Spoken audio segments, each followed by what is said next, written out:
লক্ষ্যে রাজনীতির ময়দানে এসেছি। সুতরাং একবার কেন 100 বার যদি জেলে যেতে হয়, মানুষের জন্য, সমাজের জন্য, দেশের জন্য, সংবিধানের জন্য জেল খাটতে প্রস্তুতি আছে আমরা।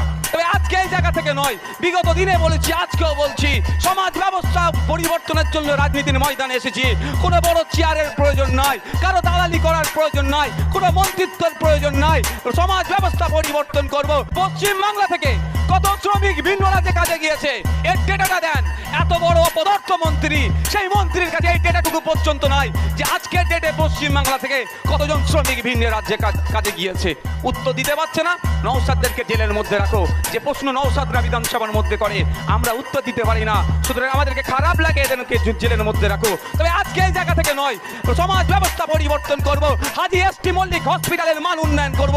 এছাড়াও এই জেলাতে বড় হসপিটালগুলোর যে মান তলনকে চলে গিয়েছে, তার মানকে ফিরিয়ে নিয়ে আসবো। এই লক্ষ্যে রাজনীতির ময়দানে এসেছি।